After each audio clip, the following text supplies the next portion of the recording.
ये वीडियो एक hypothetical experiment है, इसे घर पर बिल्कुल भी ट्राई ना करें। 14 अक्टूबर 2012 ऑस्ट्रिया के famous sky diver Felix Baumgartner ने अमेरिका के न्यू मैक्सिको के रॉसवेल में आसमान में 39 किलोमीटर ऊपर जाकर छलांग लगाई थी। इससे ज़्यादा हाइट से आज तक किसी ने स्काई डाइव नहीं किया था। सबसे इम्पॉर्टेंट बात तो ये है कि इस दौरान फ्री फॉल करते हुए उनकी स्पीड 376 मीटर्स पर सेकेंड तक पहुंच गई थी और इस तरह उन्होंने साउंड बैरियर को भी तोड़ दिया था। साउंड की स्पीड ऑलमोस्ट 343 मीटर्स पर सेकेंड की होती है। इस जंप के दौरान वो टोटल 9 मिनट्स और 3 सेकेंड तक हवा में रहे, जिसमें से करीब 4 मिनट्स और 19 सेकेंड फ्री फॉल के थे। मतलब इस दौरान वो बिना पैराशूट के नीचे गिर रहे थे। जस्ट इमेजिन कि ये कितना डेंजरस था। ये तो शुक्र है कि उन्होंने एक स्पेशली डिजाइन सूट पहना हुआ था, नहीं तो उनकी जान भी जा सकती थी। लेकिन स्काई डाइविंग का शौक रखने वाले लोग डेयर डेविल होते हैं और उनके अंदर ऊंचाइयों से कूदने का जुनून सवार होता है। वो दिन दूर नहीं जब कोई और स्काई डाइवर फेलिक्स बॉमगार्टनर के रिकॉर्ड को तोड़ने की कोशिश करेगा। लेकिन क्या आपने कभी ये सोचा है कि अब वो इससे और कितनी ऊपर से जंप लगा सकता है? स्पेस से या फिर स्पेस में उड़ते इंटरनेशनल स्पेस स्टेशन से? अब आपके दिमाग में एक सवाल जरूर आ रहा होगा कि क्या ये पॉसिबल है? मतलब कि क्या कोई इंसान इंटरनेशनल स्पेस स्टेशन पर से स्पेस में जंप लगा सकता है? वेल, आज के इस वीडियो में हम आपको यही बताने वाले हैं। तो हेलो गाइस, मैं हूं कौशिक और चलिए शुरू करते हैं आज के इस नए एपिसोड को। दोस्तों, एडवेंचर के दीवाने हमेशा ये सपने देखते हैं कि वो आसमान में बादलों के ऊपर से जमीन की ओर छलांग लगाए। वो चाहते हैं कि वो एक्सपीरियंस करे कि एक पंछी को आसमान से ये दुनिया कैसी लगती होगी। अब क्या पता ऐसे ही किसी इंसान के दिमाग में स्पेस से धरती पर छलांग लगाने की सपने भी हिलोरे मार रहे हो और वो इंटरनेशनल स्पेस स्टेशन पर जाकर स्काई डाइव नहीं बल्कि स्पेस डाइव करने का मन बना ले।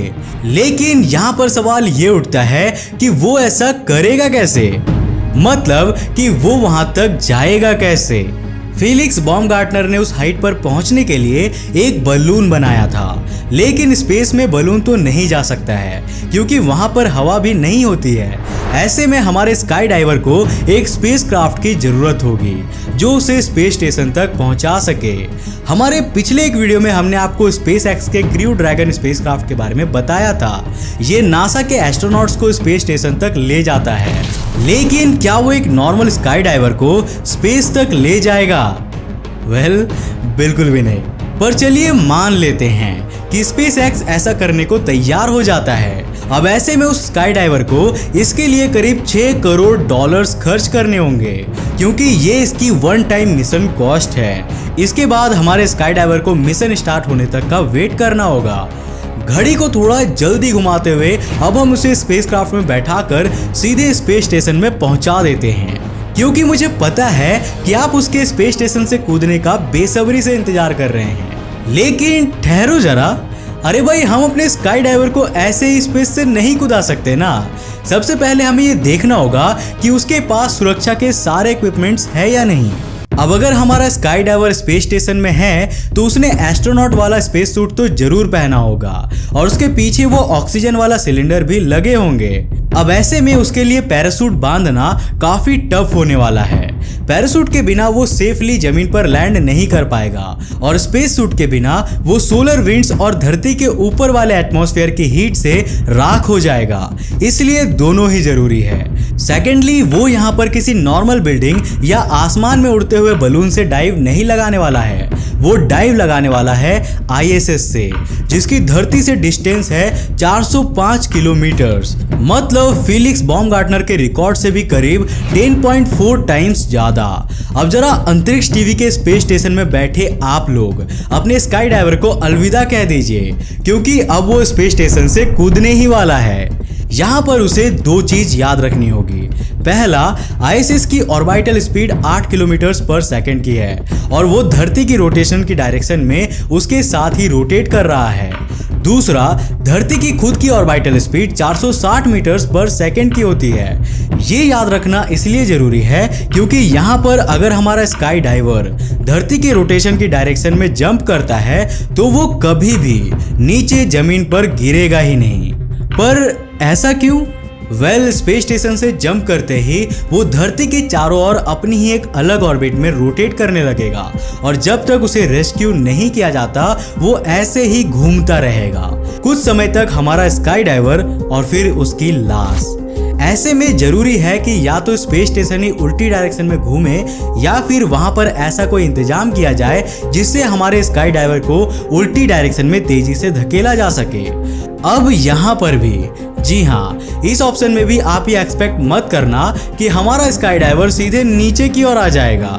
ना ना ना ना ना, स्पेस में जिस भी स्पीड से वो नीचे आए उससे उसे धरती के एटमॉस्फेयर में भी एंटर होने में कम से कम 1 साल का समय लगेगा। ये सुनकर आपके दिमाग में ये सवाल आ रहा होगा कि भाई 1 साल तक खाना, पानी और ऑक्सीजन कहाँ से मिलेगा? बट एक सच्चा स्पेस लवर सबसे पहले ये सोचेगा कि हमारा स्काई डाइवर कभी भी धरती को ऑर्बिट करते स्पेस डिब्रीज से टकरा सकता है। हमारी धरती के चारों ओर डिस्ट्रॉय हो चुकी सैटेलाइट्स के ढेर सारे टुकड़े ऑर्बिट करते हैं और उनकी स्पीड भी करीब 8 किलोमीटर पर सेकंड तक हो सकती है।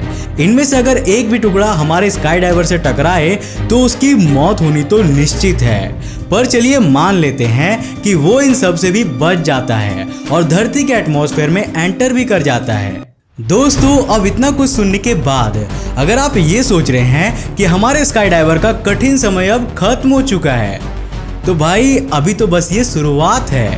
धरती के एटमॉस्फेयर में एंटर होते ही उसकी स्पीड करीब 1 किलोमीटर पर सेकंड तक हो जाएगी, मतलब साउंड की स्पीड से 3 गुना ज्यादा तेज। इस समय उसके शरीर पर 8G का फोर्स लग रहा होगा, यानी कि धरती की सतह पर हमारी बॉडी पर जो ग्रेविटेशनल फोर्स लगता है ना, उससे 8 गुना ज्यादा। ऐसे में कुछ ही पलों में हमारे स्काई डाइवर के शरीर का पूरा खून ऊपर की ओर जाने लगेगा और दिमाग में स्टोर होने लगेगा। एक्सट्रीम प्रेशर की इस कंडीशन में काफी चांसेस है कि उसकी जान भी चली जाए। और तो और ये स्काई डाइवर धरती के एटमॉस्फेयर में ठीक उसी तरह एंटर करेगा जैसा कि एक मीटियोराइट करता है। जी हाँ, मेरा इशारा उसी तरफ है। जमीन की ओर आते हुए हमारे स्काई डाइवर के स्पेस सूट से लगातार एयर मॉलिक्यूल्स कोलाइड करेंगे और वो भी बहुत तेजी से।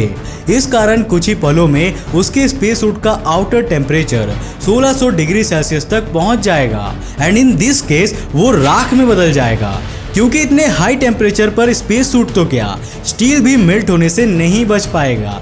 मतलब इसके आगे की जर्नी के लिए हमारा स्काई डाइवर जिंदा बच ही नहीं पाएगा।